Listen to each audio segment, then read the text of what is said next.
Good morning, I'm Rowena Crosby. And I'm Deborah Renner, and we're your co-hosts for this show. Thank you for joining us for the next 17 minutes for Your Invisible Toolbox, the show sponsored by Tero International that features the book Row and I co-authored, and every week we look at a tool for working more effectively with others, and this week we have a very important one. It is a very important one because it relates to feedback that we receive all day, every day, at work and at home. Sometimes it's positive, but the focus today is going to be on that negative feedback that we sometimes receive. Yeah, and we can't always avoid criticism or hostility, but we can actually be conscious about how we're going to react to it. But all too often we react defensively. And on today's program, we're going to take a look at how to receive that feedback in a professional way.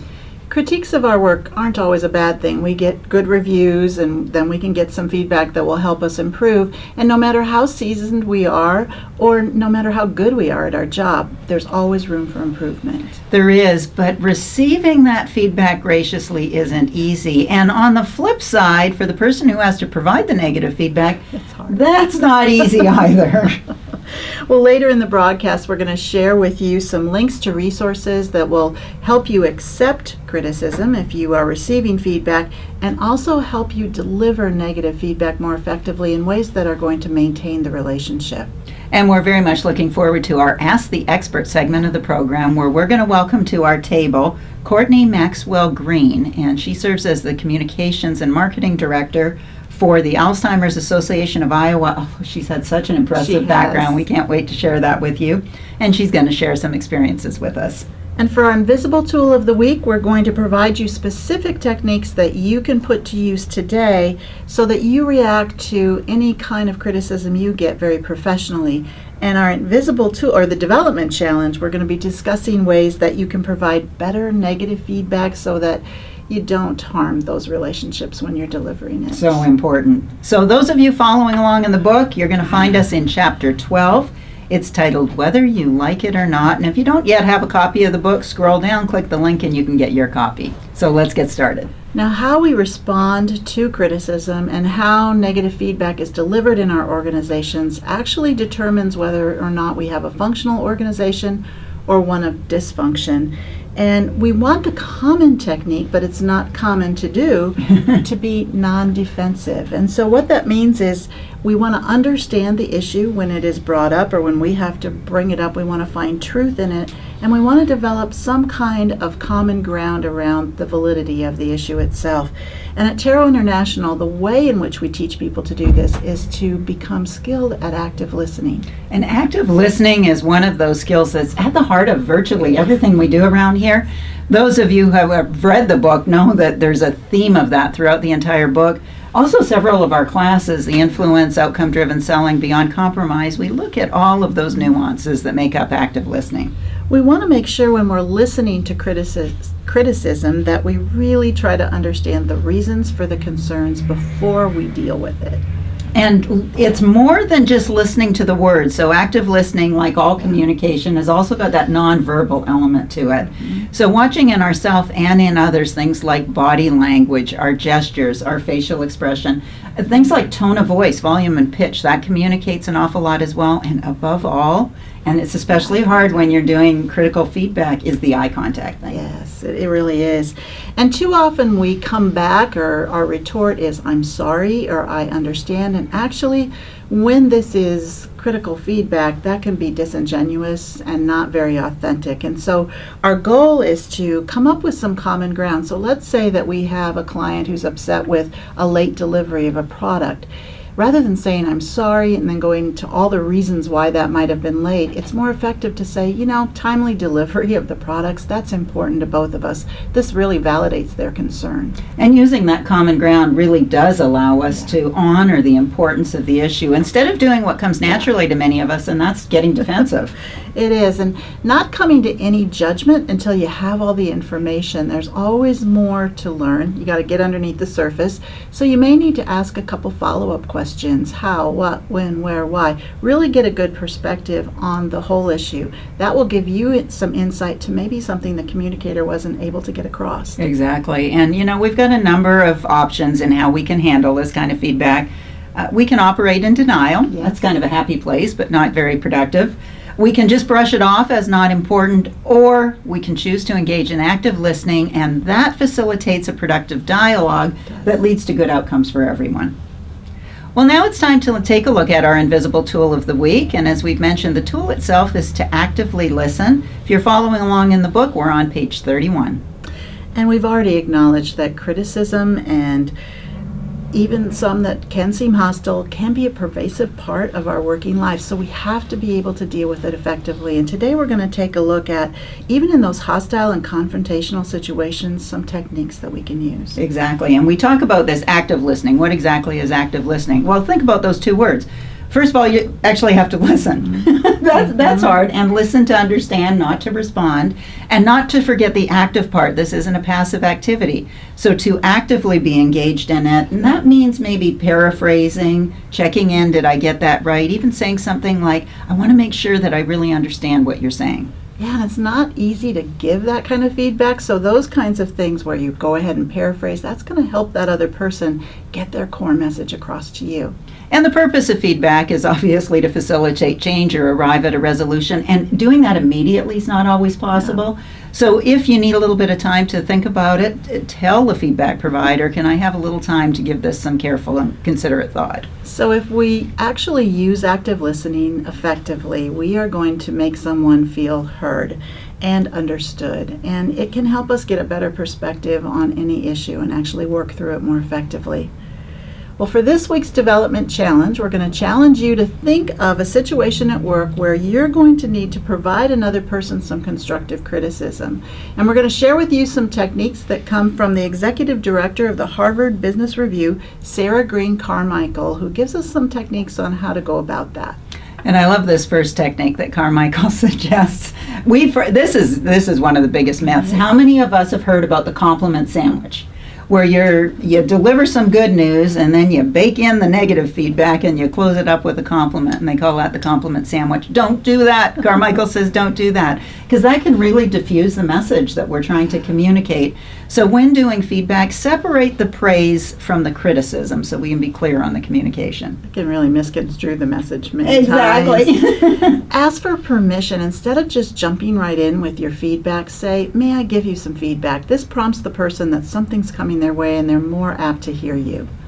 And avoid jumping to conclusions. That's really hard. It's hard. Often we want to jump to what motives are, but just stick to the facts. So if you're needing to give someone feedback because they're coming in late to work, instead of guessing at motives, just point out what you observe and then facilitate a useful dialogue on don't it. give them your own motives. Exactly. From them. And be specific about the kind of behavior you would really like to see. Don't just focus on the negative, but try to frame your critique around what you'd like the result to actually be if it were effective.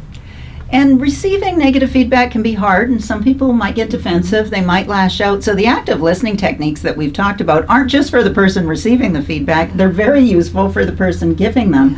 We can't control the reactions we get, but we can control our own reactions, and these are just terrific tools for all of us. They are. So recognizing that constructive feedback can be a good thing, and while many people dislike giving it, many employees appreciate receiving it if it's delivered in a professional manner.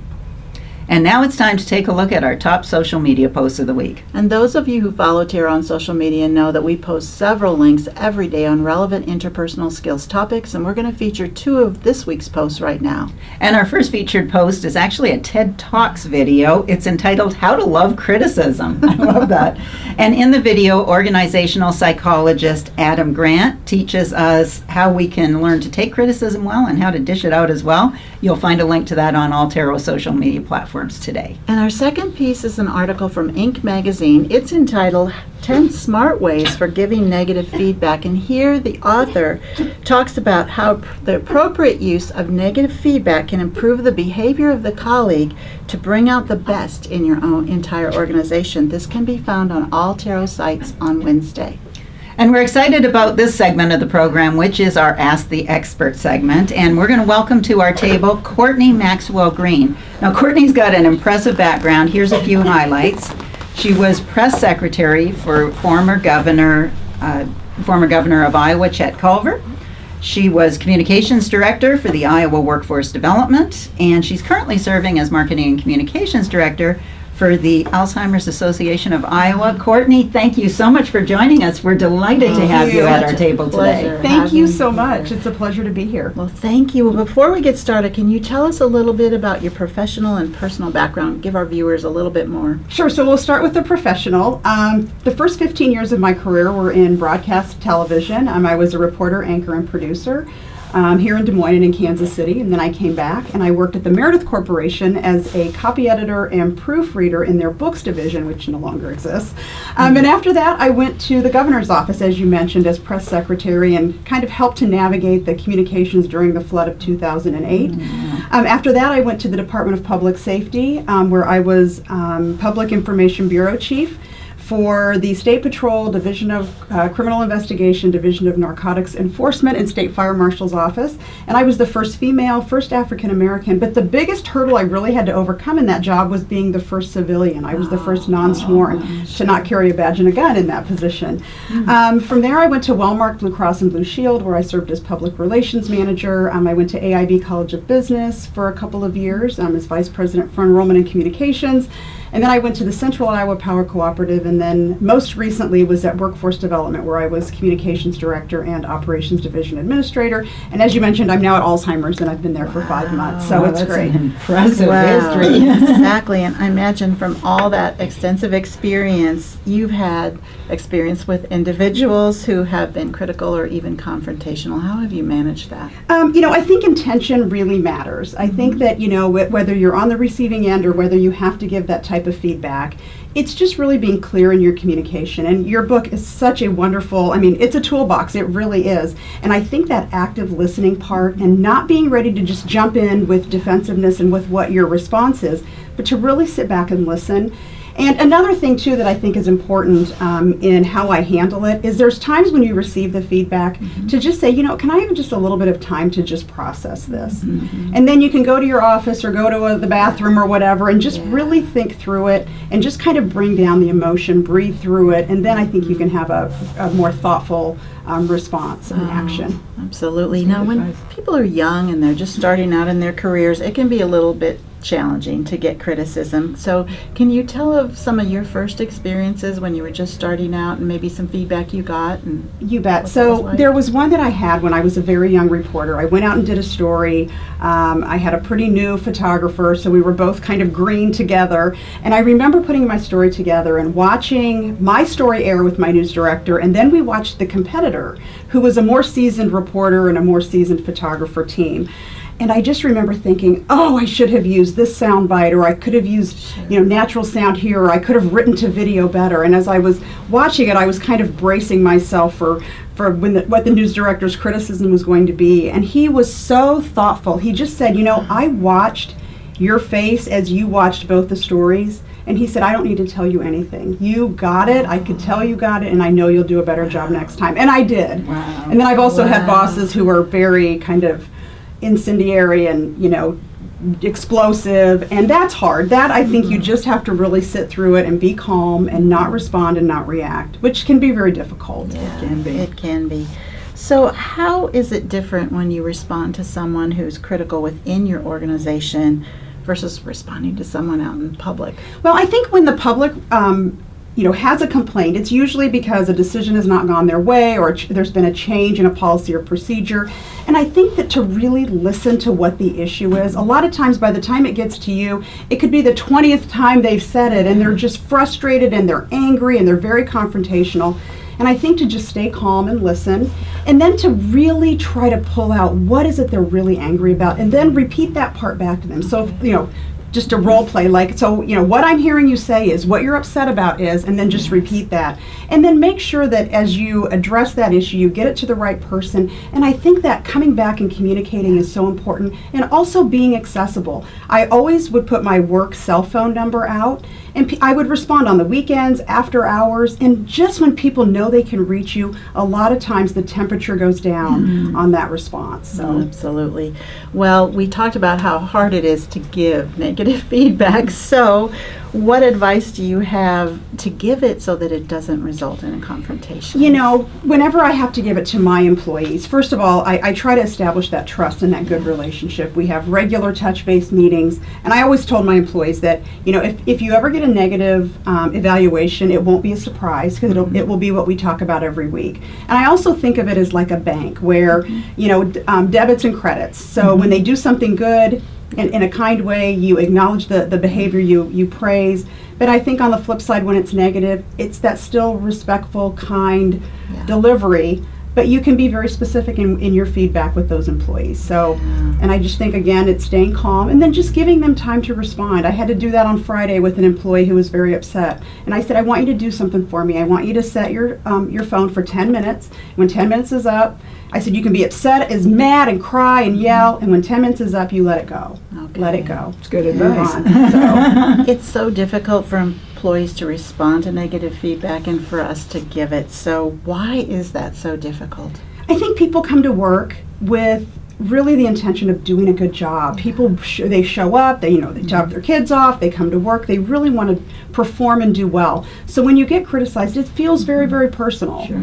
And I think that if you can separate what it is you're being told and what it is, the action or the whatever's being corrected, I think if you can separate that from, you know, not taking it personally and not being defensive, but really sitting back and saying, okay, really, can I lean into this feedback and how can I improve as an employee? Oh, thank What you so terrific much. feedback that Yes. we've been the beneficiaries of. Thank you so much for Thank being you here for having today. me today. And thanks to all of you for joining us. If you missed any portion of the program or would like to share it with others, you'll find the entire program on Tero's YouTube channel. Join us again next Monday morning at 9:03 Central Time, where we will examine another tool in your Invisible Toolbox. And now it's your turn. We welcome your ideas and suggestions for future shows. Email your ideas to ideas@yourinvisiblettoolbox.com. And if you haven't found us out there on your favorite social media platform, please do. A thank you today to Rachel Trainham, who is our camera person, and to Kyle Plummer, who is our director, and to you as well. Thank you for Thank sharing. you. Thanks for having me. So great to have you here. And thanks to all of you for joining us. And that's a wrap.